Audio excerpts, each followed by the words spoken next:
Olá, pessoas birolibes da cabeça e desocupadas. Bem-vindos a mais um episódio do VDMC, Vozes da Minha Cabeça. Esse é o meu podcast. Para você que não me conhece, meu nome é Edu Honorato, eu sou psicólogo e professor universitário. No episódio de hoje, a gente vai precisar falar sobre Rafael Montes, é um autor brasileiro, e o filme que lançou dele chamado Uma Família Feliz. Fica comigo aqui que a gente vai falar um pouquinho sobre ele, eu vou falar sobre o filme, mas eu não vou dar spoiler agora, então aguarde. Peraí, deixa eu tomar meu cafezinho. Enquanto eu tomei meu cafezinho aqui, você pode curtir, comentar, compartilhar e mandar para todo mundo. E se você quiser apoiar, www.vdmc, de Vozes da Minha Cabeça.com.br, tá? Bom, eu vou falar nesse vídeo sobre o filme Uma Família Feliz, do Rafael Montes, mas eu vou falar primeiro quem é Rafael Montes. Eu não sei se vocês conhecem, se todo mundo já sabe, liga o nome e a pessoa, mas Rafael Montes é um escritor brasileiro muito jovem, do Rio de Janeiro, e ele escreve livros de.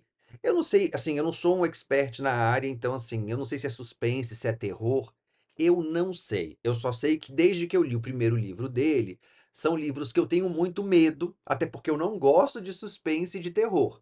Mas os livros dele são tão bem escritos que me dão aquela sensação de segurança, mas ao mesmo tempo que desperta assim muita coisa. E vocês vão entender ao longo desse vídeo, tá? Quando você pega a obra do Rafael Montes, e aí eu tô falando como leitor, porque eu não entendo nada do gênero de suspense, de caracteres psicológicos e tal, tal, tal.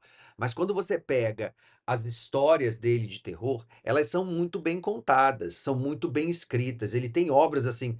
Tem o primeiro livro que eu li dele foi Suicidas, e não vou falar nada sobre esse livro, né? Não vou falar nada, porque assim, acho que foi uma das piores 48 horas que eu tive de leitura e eu estava muito angustiado, eu queria saber o final. E é tão impactante que até hoje eu lembro da imagem que eu formei das cenas do livro. Eu estava brincando nas redes sociais que esse livro eu vejo como uma minissérie de 5 episódios, uma coisa meio iniciada, assim, alegre, e de repente ela vai ficando uma coisa mais sombria, que vai te dando um mal-estar. Fantástico. Depois ele escreveu Dias Perfeitos, que foi uma outra obra, sabe, que ele me dá a mesma sensação. Para quem é mais antigo, tô falando com a minha geração agora, né? Para minha geração, é a mesma sensação que eu tinha lendo os livros do Stephen King. Só que os livros do Stephen King eu parei de ler porque realmente me traziam mais desprazer. Os do Rafael não, ele deixa você com mais vontade de saber o final, e você realmente fica desconfortável, mas é uma angústia suportável, tá? Depois ele escreveu um que é o Vilarejo, que é bem diferente dos outros e tal. Aí ele escreveu o Jantar Secreto, que pra mim, assim, eu confesso pra vocês que até hoje eu não consegui terminar de ler o Jantar Secreto. E eu vou esperar, porque ele vai ser produzido no audiovisual. Eu tenho muito hábito de fazer isso com os livros dele. Eu paro de ler e volto muito tempo depois para conseguir dar conta desse tranco. Depois ele tem Uma Mulher no Escuro, esse eu não li, eu tô aqui pegando os dados na internet, né? E aí, para quem é da geração mais jovem agora, vocês conhecem ele pelo Bom Dia Verônica, né? Bom Dia Verônica, que é uma obra-prima, é uma obra-prima, né? Então, assim, como o Rafael tá sempre falando de obsessão, de segredo, coisas éticas e violência, ele sempre me interessou muito. E esse filme, Uma Família Feliz, eu fiquei sabendo dele junto com o livro, e aí eu falei assim: bom, eu vou fazer o seguinte então, eu vou começar a ler o livro para quando lançar o filme eu conseguir fazer a mesma coisa que eu faço com todos os outros. Mas o livro ele tem um desconforto inicial que eu falei assim, cara, eu não estava conseguindo elaborar. E aí eu não consegui chegar no final. Quando eu estava com a cabeça pirada, sem entender nada da trama, e você vai sentir isso vendo o filme, eu fiquei assim, não, o que que vai acontecer? Eu não consigo lidar com essa dúvida agora. Para vocês entenderem a complexidade que ela é a obra dele, é um fenômeno, é um fenômeno. Então assim, agora eu vou explicar para vocês, eu vou falar um pouco sobre o filme Uma Família Feliz. E aí, se você não viu o filme, se você não leu o livro, dá uma pausa nesse podcast agora, né?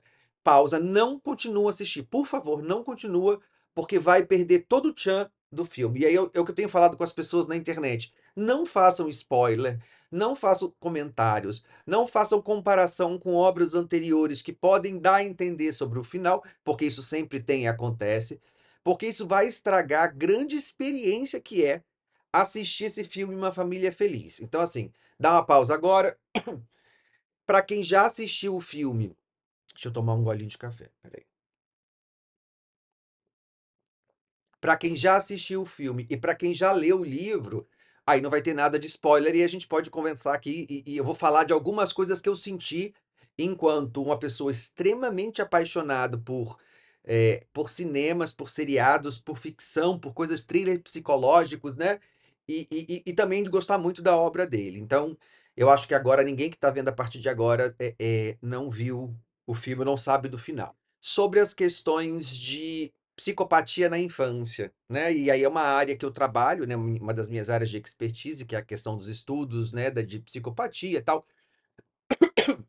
e vai gerar de novo essa questão, né, vão trazer à tona de novo aquela história do menino com os animais no Brasil. Eita, o café me deixou com tosse.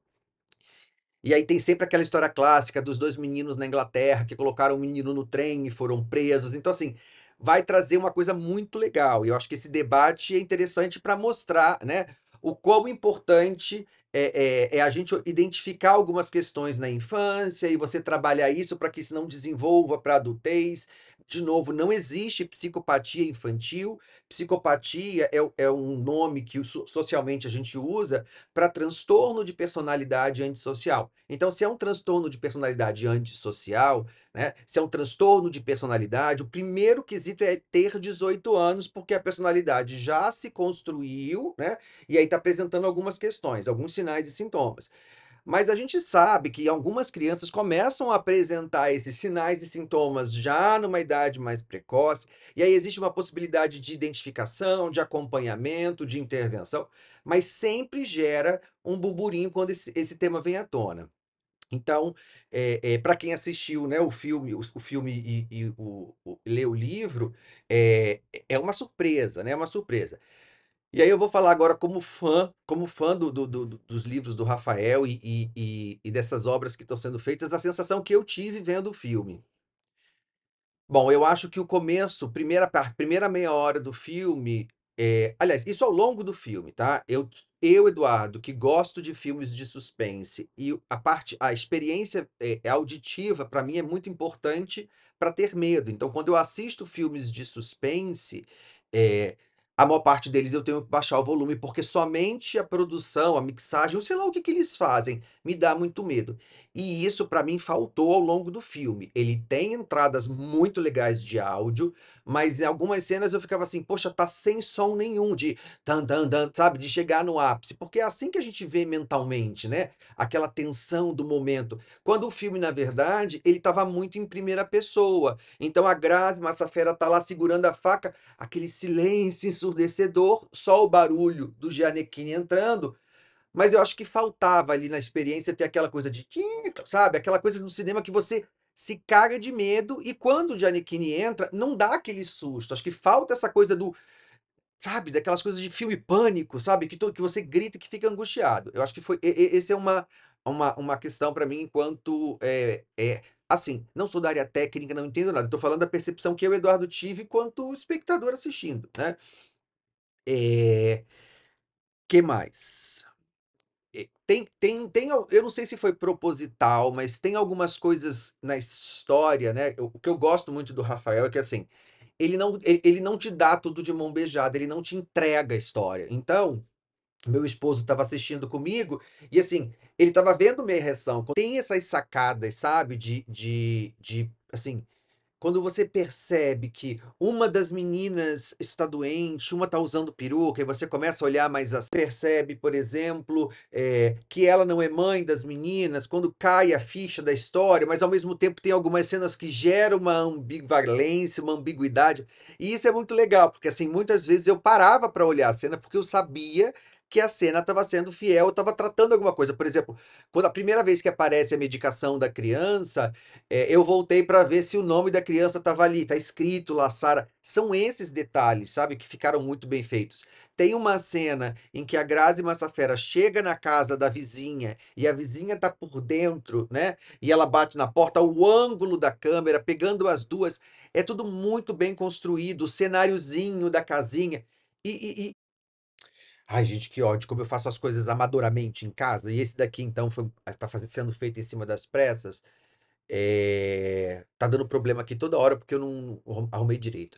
Mas como eu estava falando assim, quando você pega os detalhes do filme, né? A vila, as casinhas, eu ficava imaginando no começo assim, bom, se ele for o culpado, ele é um sociopata. Se ele é um sociopata, ele tem um estilo de vida. Porque meio que você fica pensando assim, mas espera aí, uma pessoa que mora numa casa que tem aquele café da manhã de comercial de margarina e com dois carros, como é que não pode pagar uma empregada? Então ele tem dinheiro, mas ele faz isso. Será que ele matou a esposa? E aí, quando ela pesquisa o nome da esposa, eu dou pause para ler o que está escrito no jornal, porque sempre tem alguma pista, né? Tudo muito bem elaborado, todas as cenas muito bem construídas, o ângulo, as tomadas, o começo de trás para frente. Assim, é muito legal, a experiência é muito boa, muito boa. Você só entende realmente quando cai a ficha, e mesmo assim ainda tem alguns plot twists, um em cima do outro, né? A história do computador, porque assim. Eu sou muito detalhista, então quando apareciam, por exemplo, as imagens das câmeras, eu olho as datas, 18 de novembro de 22, sei lá, eu fico olhando para ver. Gente, desculpa, é toque, tá? Eu preciso ver se aquelas datas, por exemplo, das câmeras estavam numa cronologia. E elas estavam, 18 de novembro de 2022, e você via. E isso para mim é importante até para me dar um tempo, né, de quanto que uma cena passa para outra, né? Comecei a suspeitar o tempo inteiro de que podia ser um quadro de depressão pós-parto com um quadro já psicótico, que a gente sabe que é possível, né? Cheguei a pensar em alguns momentos, juro para vocês, que a amiga, a melhor amiga, era amante dele e ela que estava entrando, né? Tem uma cena que o Gianecchini para descer, eu falei, pronto, é agora, é agora. Para vocês verem a complexidade que é o trabalho dele. Existem tantas possibilidades de resolução que você não consegue concluir com uma. Eu sempre tive essa mesma sensação. Quem é da minha geração vai entender quando a gente lia a Agatha Christie, por exemplo. Eu li toda a obra da Agatha Christie e é muito difícil você conseguir pegar um final da Agatha. E a Agatha escrevia de trás para frente. A gente sabe que na literatura ela tem alguns ghostwriters lá que não são muito claros dela. E o Rafael me dá essa mesma sensação, sabe assim? Nenhum livro dele, nenhuma obra dele eu consegui imaginar todo o final. Você pode entender alguma coisa. Esse agora, eu suspeitei dele, eu suspeitei dela, eu suspeitei da vizinha, eu suspeitei até da mãe ter sobrevivido, sabe? De tudo. Mas eu não pensei nessa questão. Não sei, a gente tem, como eu falei, tem um filme que fala tem isso com Macaulay Culkin, que a cena final é da mão. Tem um seriado recente, né, que também tem essa mesma sacada. E aí, por isso que eu falei, né, no começo do vídeo, que a gente tem que esperar um pouco para discutir, porque se a gente começar a falar que parece Anjo Malvado, as pessoas vão sacar o final, e eu acho que perde grande parte da emoção que é ver esse filme. Outra coisa que eu acho, né? O filme ele é bastante escuro, ok, mas eu acho que a imagem estava meio estranha, pelo menos para mim não ficou muito legal, né? Tava muito mais com cara de novela do que de filme, né? Eu não sei como é que fala. Eu sei que tem umas tipologias aí. Desculpa, não é minha área. Tem umas tipologias dos tipos de filtro e o tipo de máquina e o tipo de filmagem, mas a sensação de assistir é como se eu estivesse assistindo muito mais algo entre uma novela e um seriado do que uma película, né, de cinema. Então, eu não sei como é que fala isso, tá? Mas é uma crítica. É, o que eu gostei muito, muito, muito, muito, isso é muito legal, porque é bem atual, é bem moderno, as tomadas de dentro do carro e a gente tremendo. Gente, eu só vi uma vez, eu ainda vou assistir mais 2, 3, 4 vezes, mas para vocês entenderem, assim, meu esposo fica assustado, porque eu fico assim: "Tá ouvindo o som? Olha a batida, a sonoplastia, fechou a cortina". Olha, eu observo tudo o tempo inteiro do filme quando eu tô assistindo. Então, assim, eu percebo até se você me perguntar agora, eu consigo descrever. A Grazi Massafera tentou 3 vezes a senha do marido, então, assim, eu observo reflexo na luz no óculos, sabe. E o filme tá muito bem feito, cara, muito bem feito. E às vezes eu pego erro de continuidade, até quando eu tô assistindo seriado americano: "Ih, essa cena volta, ela estava de bermuda", sabe. E eu gostei muito, é uma experiência muito gostosa. Todos os detalhes estão ali, Grazi Massafera dá um show, um show, um show. As meninas, olha, as 2 crianças, a cena dela falando no final chega a dar aquele arrepio na espinha, sabe, quando ela diz: "Quebrou". Tem uma cena que eu acho que faltou alguma coisa ali, a cena das bonecas, a cena em que pela primeira vez aparece a casa da Grazi, né, da mãe da Grazi, da Eva, aquela cena das bonecas, pra mim, eu, Eduardo, ela deveria ter tido um aspecto horripilante, sabe, daqueles filmes que a gente pega, tipo filmes de Chuck, sabe, aquelas e eu não gosto desses filmes, né. Por que isso? Porque eu imaginava aquilo ali, como era uma casa da mãe que você entende que morreu, um local velho, abandonado, que estava sujo, mas não estava com cara de abandonado. E se tivesse com cara de abandonado e as bonecas fossem velhas, com aquele aspecto mórbido, a gente sabendo que a Grazi, né, que a Eva trabalha na confecção daquela coisa meio diabólica, aquela cena ali eu esperava mais. Eu esperava mais, porque assim, tinha tudo para ser horripilante. Não foi, né, não foi. Mas, eh, deixa eu ver o que mais, deixa eu ver, porque é tanta coisa que eu observei, tanta coisa, e eu não anotei, eu não fiz roteiro, não roteirizei nada para falar agora. Só peguei um cafezinho, espera aí, deixa eu pensar. Ah, eu consigo lembrar, assim, de cenas maravilhosas. A cena em que a Eva pede ajuda para a amiga, e que ela diz assim: "Se coloca no meu lugar, eu preciso da sua ajuda", e que ela toca, quando a Grazi toca com essa mão na amiga, na bolsa, ali, ali, eu falei assim: "Ela tá falando a verdade". E outra cena que se encaixa com essa, que é assim, cara, eu sei que o Rafael Montes, ele deixa pistas ao longo da obra, então, assim, por isso que eu pauso para observar. Quando a mãe da ex-mulher, não, a mãe a ex-sogra dele, né, fala assim: "Uma mãe vai até o final, uma mãe vai até o fim". Ali eu falei assim: "Não", nessa quando juntou essas 2 cenas, eu falei assim: "Não é a Grazi". E aí eu comecei a Eva, né, eu comecei a suspeitar muito mais do Gianecchini, que tem umas caras e umas cenas que pode ser de uma pessoa que está sofrendo, mas podia ser também de um vilão maquiavélico. Então, assim, a produção toda foi muito bem pensada e bem feita. As cenas do ovo mexido de cima, o ovo queimado, a Grazi com o fone e a gente escutando, aquela experiência auditiva da Grazi colocando o fone de ouvido, né, escutando uma música, e o Gianecchini entra, o close, assim, no nome Lucas, você escutando a música embaçada com o choro da criança. Ficou muito legal, muito, muito, muito legal. As cenas em que a Grazi, o olhar da Eva para o marido saindo e você pensa: "Filho da mãe, né, deixou uma mulher com um monte de criança", e cada vez mais você desconfia dele, porque ele podia ser um grande, safado.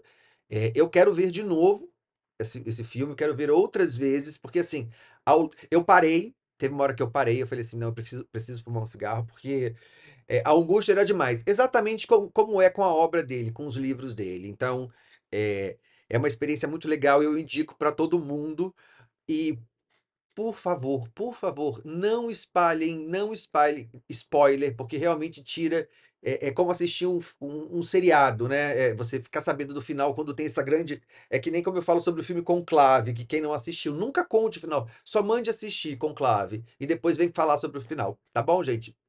Bom final de semana.